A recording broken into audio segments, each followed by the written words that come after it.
Ulisses Campbell. Ele é autor do livro Suzane, Crime e Punição.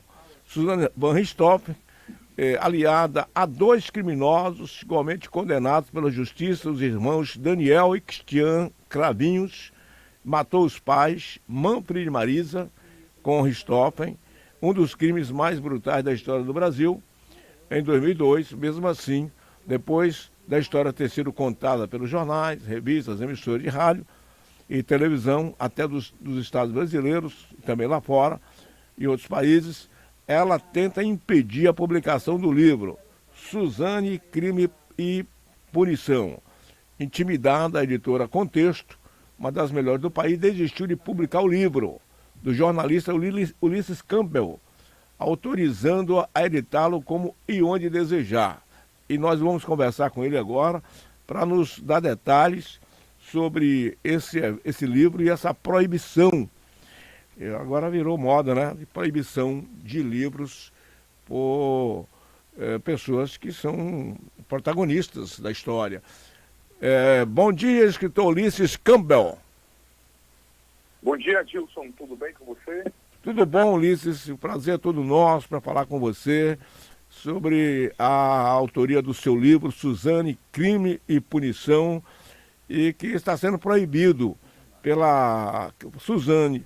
Eu gostaria que você falasse a razão de você escrever sobre ela e o que conteúdo tem esse livro que choque tanto a Suzane ao ponto dela proibi-lo. Ô Gilson, eu preciso, antes de mais nada, eu queria fazer duas correções para atualizar os seus ouvintes aí. O primeiro é que o livro se chama Suzane, Assassina e Manipuladora. A gente fez uma troca no título.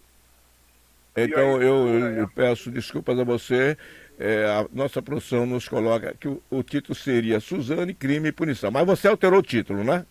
Esse título seria o inicial? O título foi alterado, isso. Esse é o título inicial. A gente alterou porque quando a Suzane, só para contextualizar, quando a Suzane entrou na justiça pela primeira vez para tentar proibir o livro, a editora Contexto, que você citou aí, ela abriu mão do livro, ela resolveu não publicar o livro. Então ela não quis comprar essa briga na justiça e tal. Aí a editora Matrix, que é uma outra editora, uma editora grande, uma editora bem respeitada, ela assumiu a edição do livro. Aí a gente aproveitou e trocou o título. O título do livro agora é Suzane, Assassina e Manipuladora, e é da editora Matrix.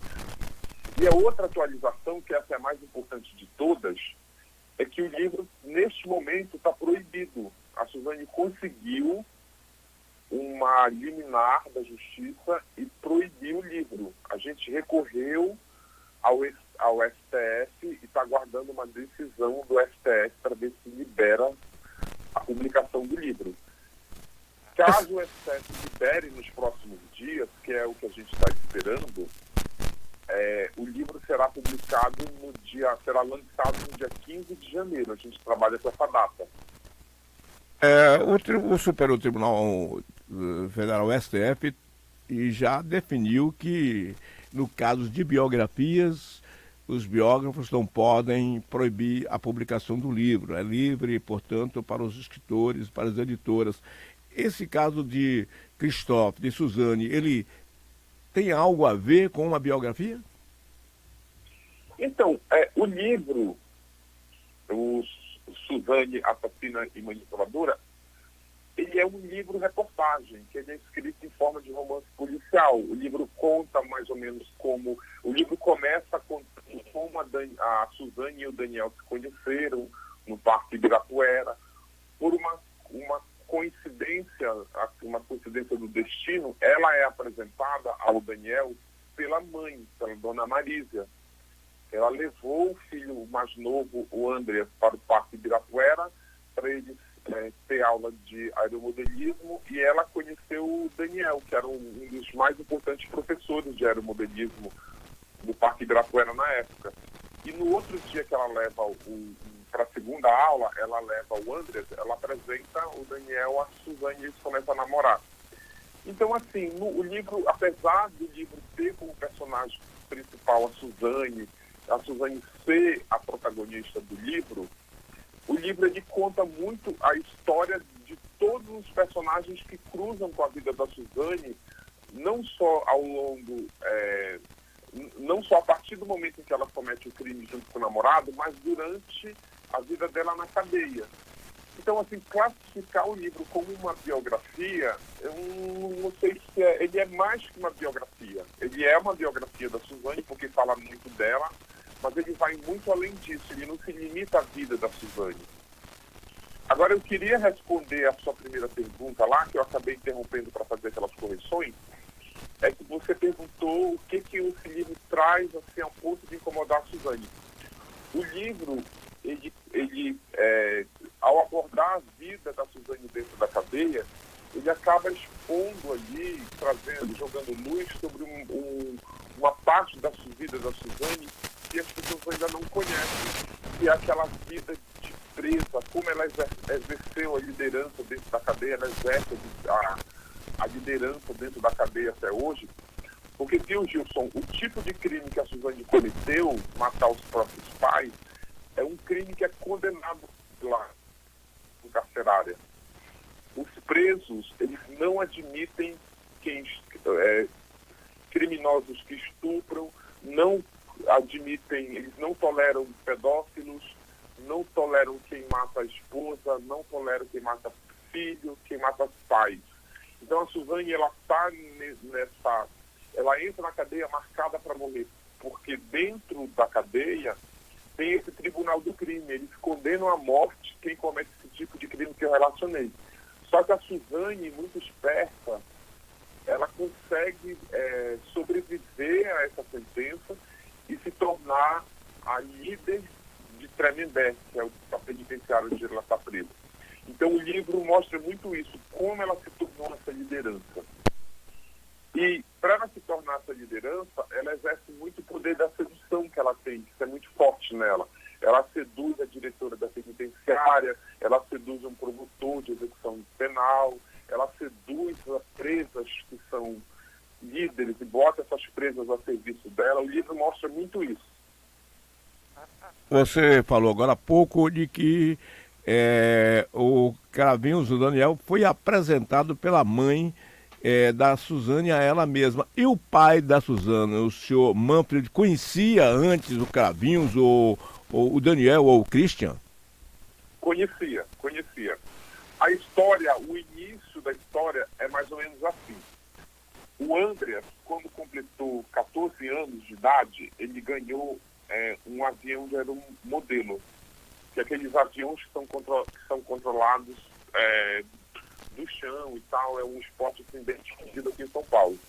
Ele ganhou esse avião, e para praticar aeromodelismo, os pais, tanto a Marisa quanto o Manfred, levavam o Andreas para o Parque de Ibirapuera. E lá, o instrutor de aeromodelismo era o Daniel.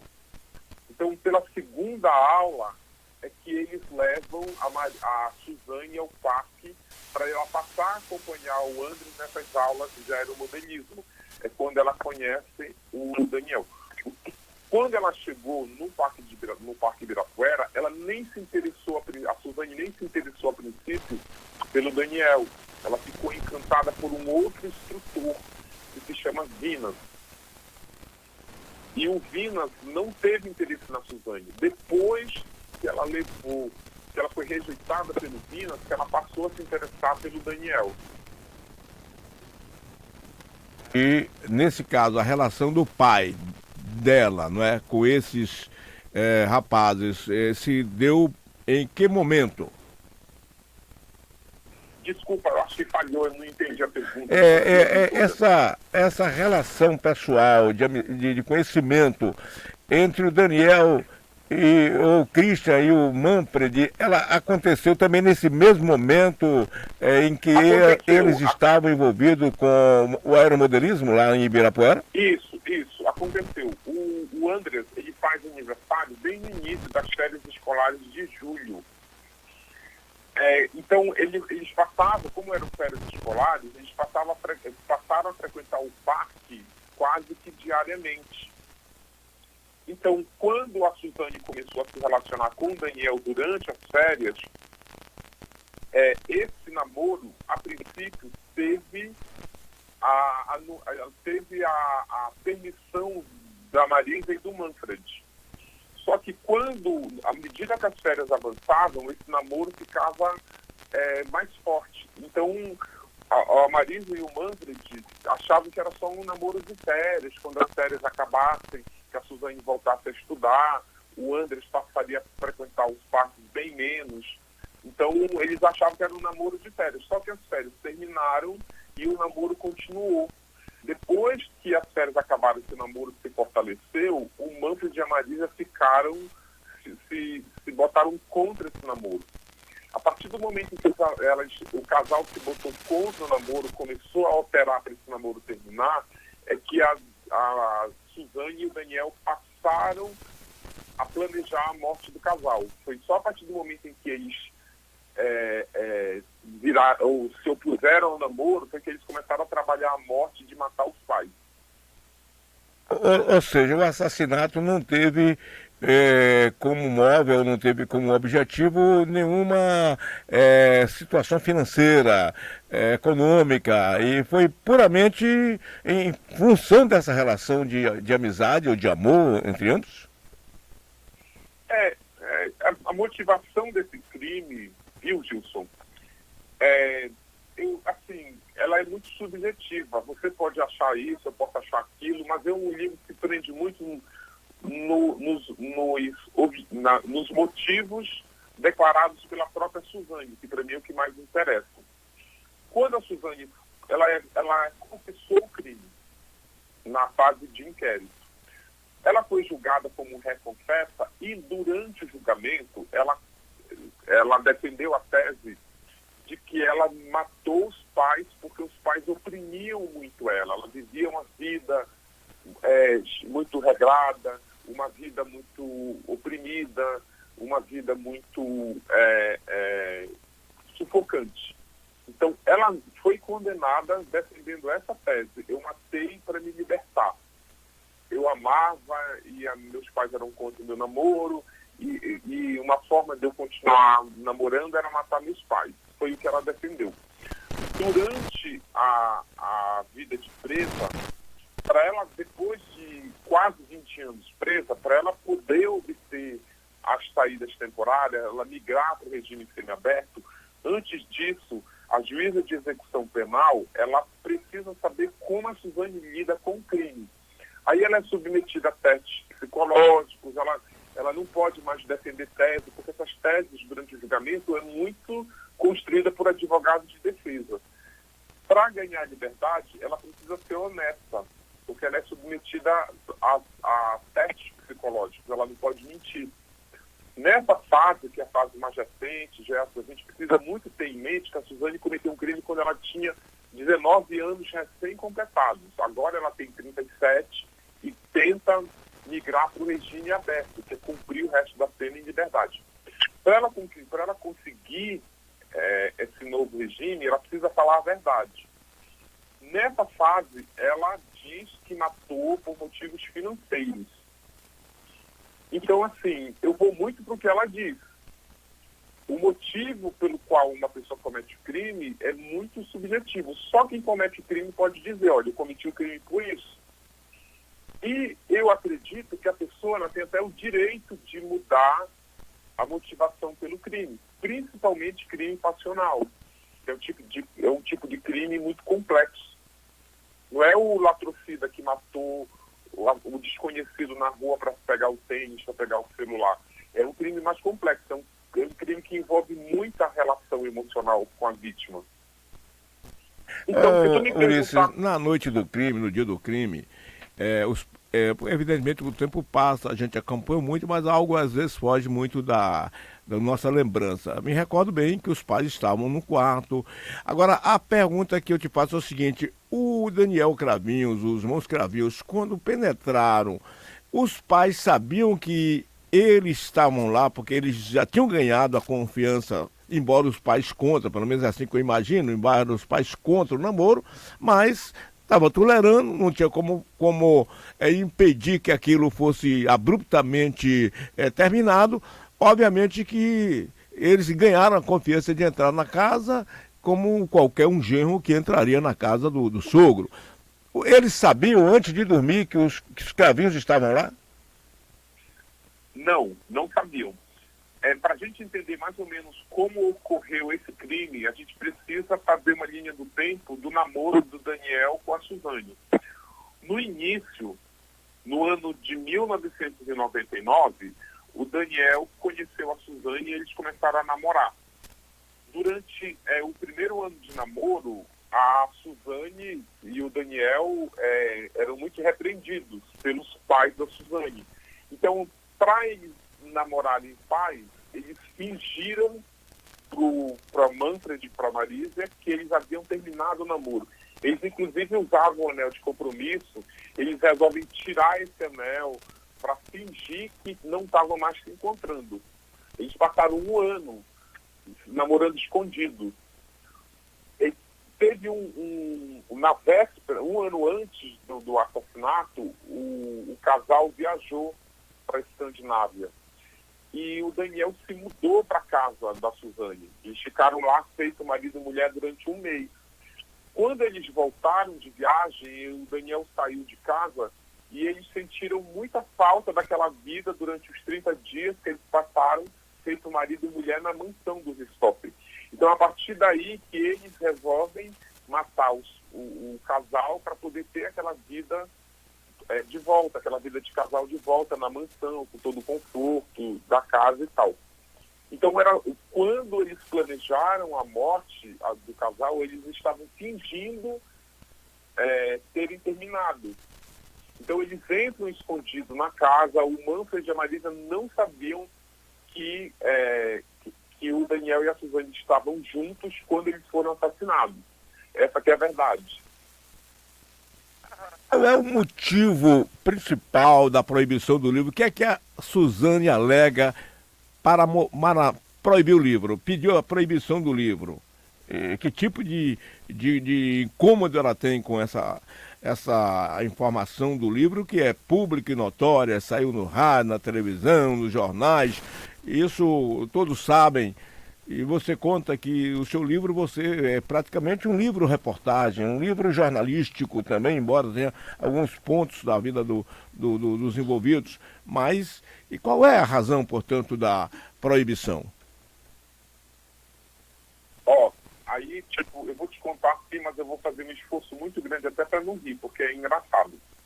A Suzane, ela matou os pais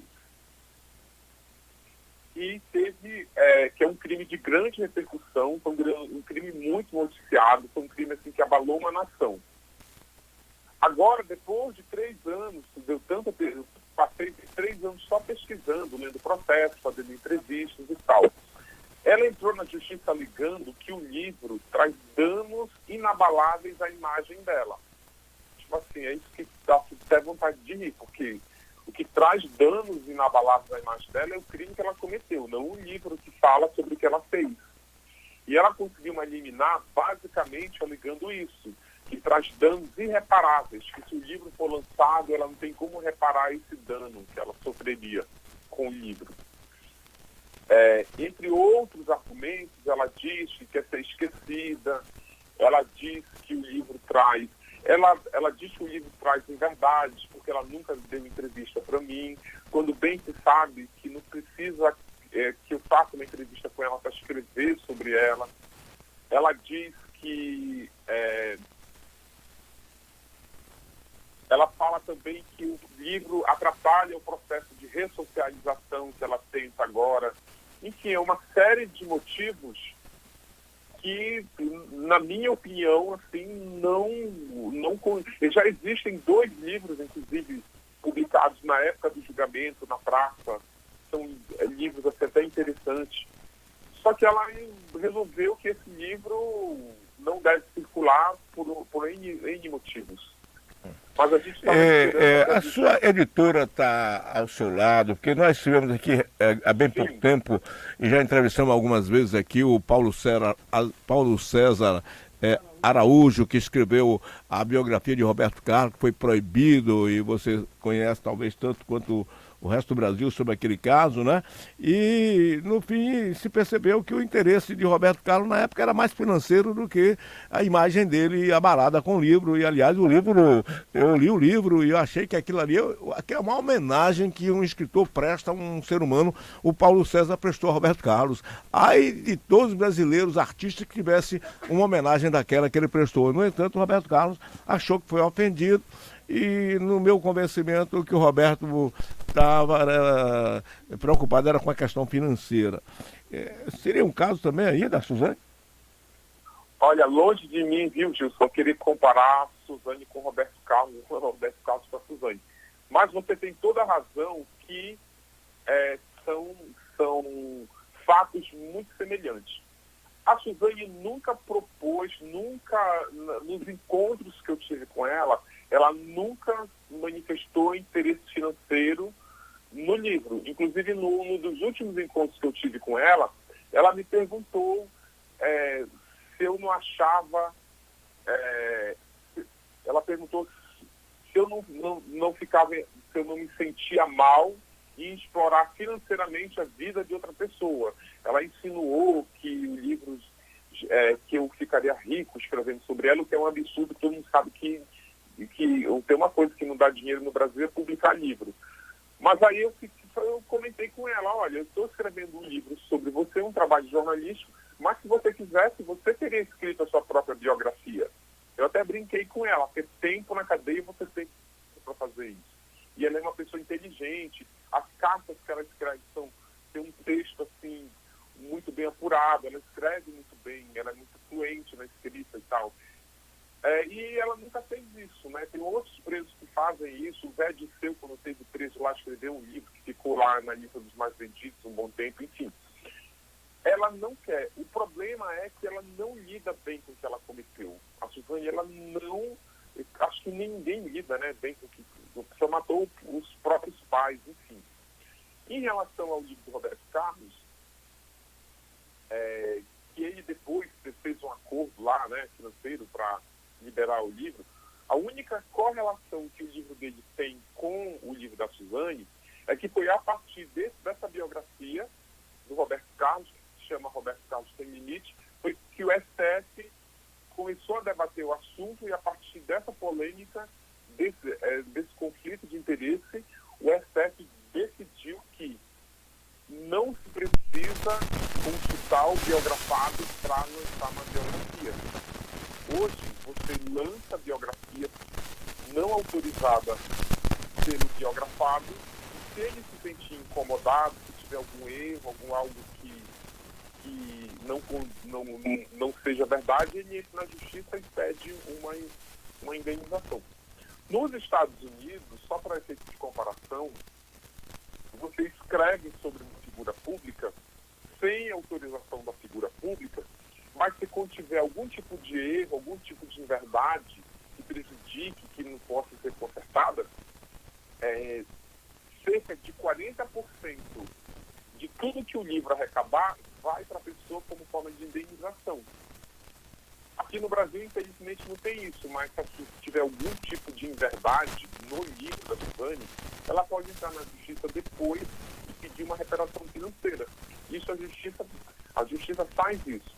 É a mesma lei, se eu escrever alguma coisa numa revista ou num jornal que prejudique a imagem de alguém, essa pessoa ela entra, processa, se for verdade ela ganha e é ressarcida financeiramente. No caso do livro do Roberto Carlos, o Paulo César Araújo ficou meio contrariado, meio não tanto contrariado, e muito contrariado, porque o acordo foi feito exatamente, a editora fez e viu os interesses dela e não viu os interesses do Paulo César. Ele reclamou muito disso. Praticamente a editora o abandonou. Nesse caso, a sua editora está do seu lado, está comprando a briga com você, na defesa, está do seu lado, só você sozinho está nesse negócio? Então, o Paulo Tadeu, que é o proprietário da editora Matrix, que é por onde o livro vai ser publicado, ele está do meu lado. Eu aproveito até para fazer um agradecimento público, ele aqui. Ele está do meu lado, a gente está junto tentando a liberação desse livro na justiça. Eu tenho o meu advogado advogado, que é o Alexandre Fidalgo, que é um excelente advogado, que é um especialista nessa matéria de liberdade de expressão, de combate à censura prévia, de direitos autorais. Então ele entrou no STF pedindo a liberação do livro. O Paulo Tadeu, dono da editora Matrix, tem os advogados dele, entrou no outro canal aqui, ele entrou na segunda instância, na justiça aqui em São Paulo, pedindo a liberação do livro.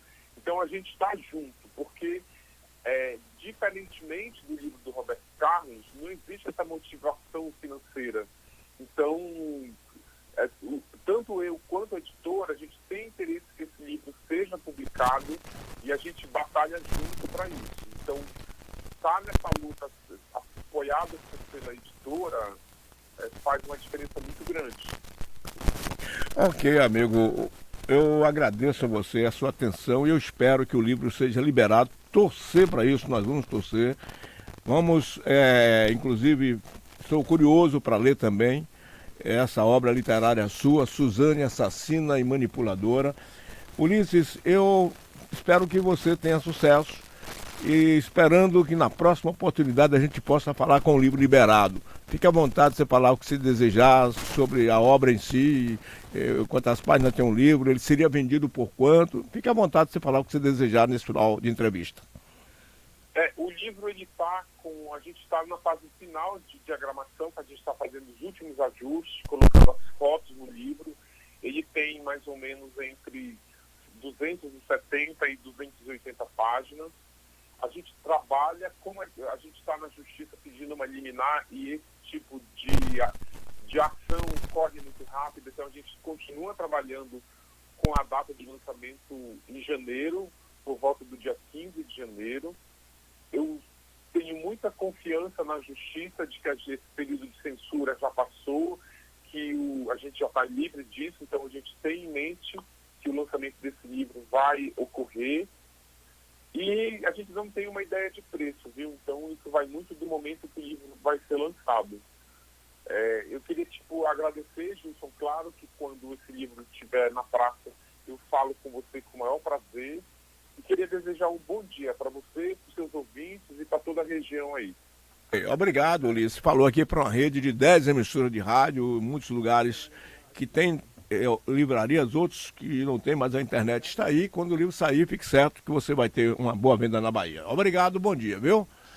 São